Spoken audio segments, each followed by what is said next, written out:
Quilters Newsletter TV, the Quilters community, is brought to you by Handi Quilter, designed by a quilter for quilters. Sulky, express yourself with Sulky and create with confidence. Brother, it's so easy with Brother at your side. And Quilt Cut, easy fabric cutting for quilters.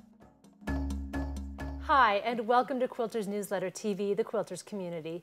I'm Mary Kate Carpetras, and with me today is our special guest, Luana Rubin from eQuilter.com. You're the co-owner and president of eQuilter.com. Welcome. Thank you very much. Thanks for coming today. As you can see, Luana brought with her probably the best set decoration we've ever had in our studio. These amazing, beautiful quilts from India, which you brought back from your recent trip. Is that correct? Right.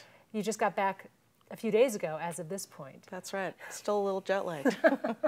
Well, I'm really looking forward to this discussion because you're going to share with us a little bit about the history of textiles, or some of the textile traditions of India, as well as what we quilters can take away from these examples in particular. So let's start, I think, with this group that's in front of us here on the table. Great. Well, you know, I've noticed that people are really interested in elephants lately. There's been quite a trend towards elephant fabrics and elephant patterns and people collecting elephants. And so when I saw these out in a village in India, I thought, wow, this is a really great motif to bring back and show people how many different things you can do with one motif, how many different color choices you can play with one motif.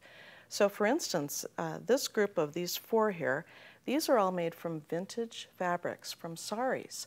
So it might be a wedding sari if it's embroidered and beaded. It might be a day-to-day sari that just got kind of tattered and they decided to cut it up and make it into a patchwork piece. And the first two here are real high contrast. They're not exactly complementary colors, but they're close. And the effect that that has is that it's very eye-popping. I mean, it's really eye-catching, It really is. kind of in your face. So you know, if you like that kind of color story, it's very Indian, very typical Indian. And then the other two color combinations that we have here are more of a soft and muted color combination. So we have here kind of a violet blue with an olive green, kind of a yellow green. And then over here we have a mauve-y pink with an aqua color. And these are more, you know, subtle color combinations. And I think when you look at this, you'll find that automatically your eye goes to one of them that's your favorite. And that's how we quilters choose our colors. We're drawn to things that just feel right to us. And if we have the confidence to allow ourselves to do that, we can put together a great palette of colors to work with in our quilts. Yes, and color is one of your specialties. It is, yes. I'm a chairholder of the Color Marketing Group. That's an international color trend forecasting group. Great. Well, it's wonderful to have somebody here to kind of guide us through how we look at these quilts, you know, how they impact us. And I'm fortunate to be able to be right next to these. I know we can get some close-ups with it as well. Just the amazing detail in these, you know, scraps. Right, and you know, if you look at each of the patchwork pieces, each one was part of a beautiful sari, an embroidered or beaded sari. So they started out life as as gorgeous textiles, and then they've been repurposed for yet another gorgeous textile. And where did you buy these? Well, I bought them in different places in India. So I was in Jaipur, I was in Gwalior, I was in Varanasi, and everywhere I went looking for textiles, looking for color and design inspiration.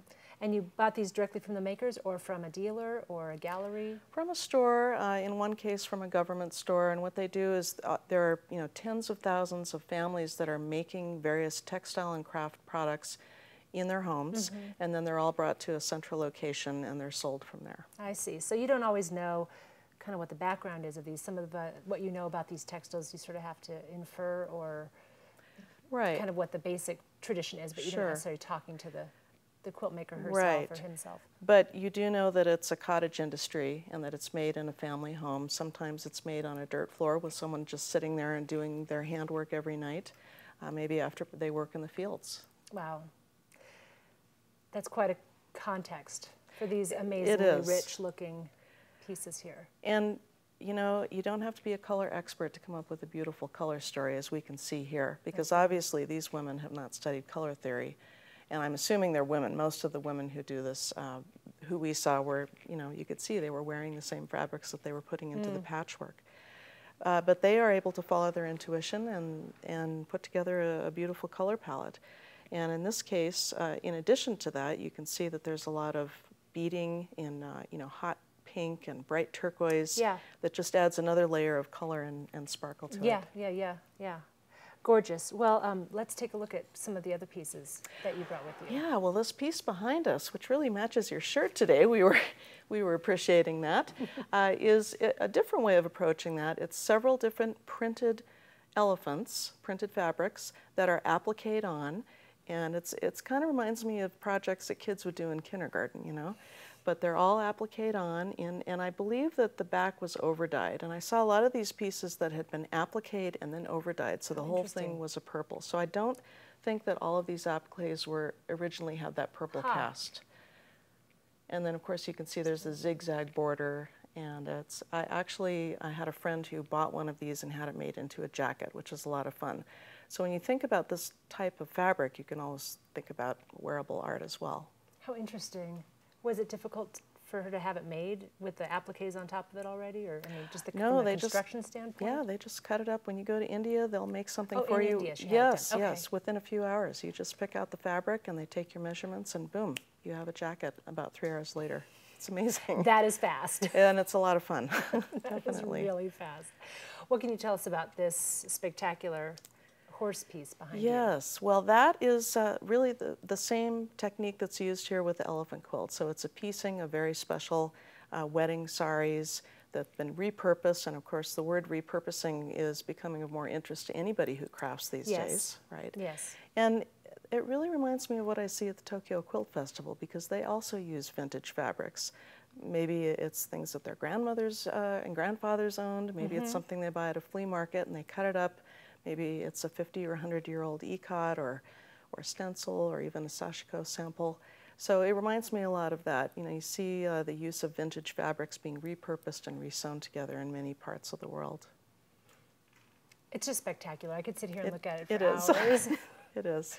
And then we have this one other enormous spread over on our design wall. What can you tell us about that one? Well, that is really more of a patchwork quilt, and of course it's not what we would consider a typical patchwork. And a lot of times we think about making a patchwork quilt that's pieced, but these are embroidered blocks with a chain stitch, and then they have kind of a running sashiko stitch in that yellow border around the block, and then there's that beautiful kind of reverse applique of the white over the dark blue. Yes. And I think what's really eye-popping about this is the shine of the embroidery, and then the value contrast of the dark blue and the white applique that has little pops of color in it. And then that zigzag, you know, zigzags always draw the eye around the outside. And this one behind us also had a zigzag border. So I'm thinking that's more of a traditional or cultural type of border finish. It reminds me of a pattern I was writing the other day that uses prairie points caught in the binding, so facing in toward the quilt. And so that's actually what that's reminding me of right now. Yeah. So these motifs recur across cultures, you know, across borders, and as you said, there's something about the zigzag that just seems to catch the eye no matter where you live. Right.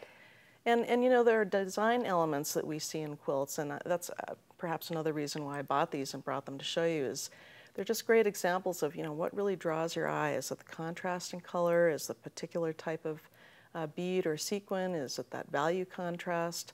And you know, in the one case we have one really big motif versus many different patchwork or applique motifs, and it's a lot of fun to play around with mixing those together. You know, I'm thinking about maybe what I will do is make an elephant quilt that has one big elephant in the middle and then a bunch of little elephants all around the outside and the border. What's your favorite technique to use for something like that? Is applique, or there's a machine applique, or?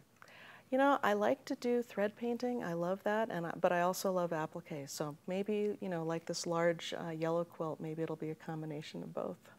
And you do a lot of traveling. You travel a lot around the world. Yeah, you know, the things that I saw on this trip really reminded me of what I've seen in the last few years in Thailand and Bali. And, you know, the poverty level in India is much more intense, so the experience was very different, but I would say it's not a trip that I would recommend to someone who wants to have everything nice and easy and everything goes as you expect it. But if you're ready for an adventure and you want something unexpected and fascinating around every corner every single day, it's an incredible, overwhelming, intense, fabulous experience. a feast for the eyes. Definitely. I've heard people say, I haven't been to India. What kind of things do you take away from your travels that impact your business, that impact the types of fabrics that perhaps you are drawn toward?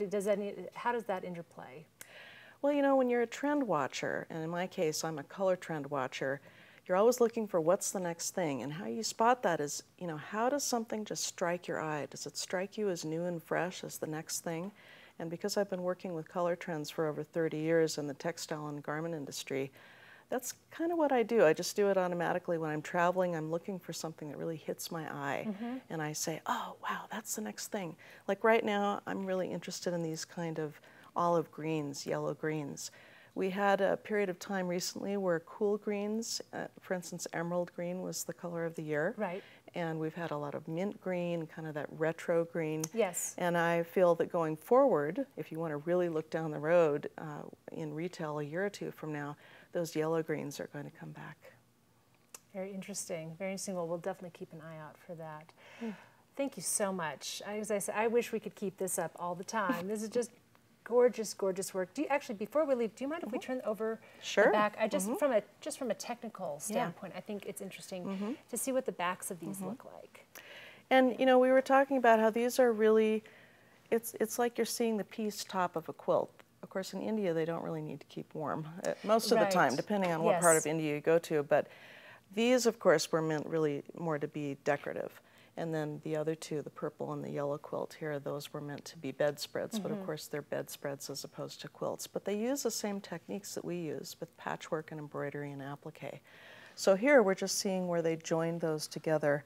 And then there was a backing put onto it, and it was stitched through from the front to the back. It's a coarse feeling fabric. And you know, I remember I was telling you that they do it on the dirt floor of their little village hut. Well, you can see a little bit of that here. Yeah, you sure can. It really is a village craft, and you know, it's definitely not a mass-produced, machine-made item. No, no, it's not. And I mean, I don't know. There's something about big stitches like this, these big hand stitches.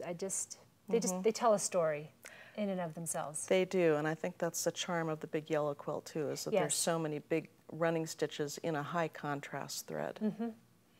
Again, thank you so much for bringing these. My pleasure. This is really a special opportunity for us, and again, thank you for being here. My pleasure. And thank you for joining us. We hope to see you next time. Take care. Bye-bye. Quilters Newsletter TV, the Quilters community, is brought to you by Handi Quilter, designed by a quilter for quilters. Sulky, express yourself with Sulky and create with confidence. Brother, it's so easy with Brother at your side. And Quilt Cut, easy fabric cutting for quilters.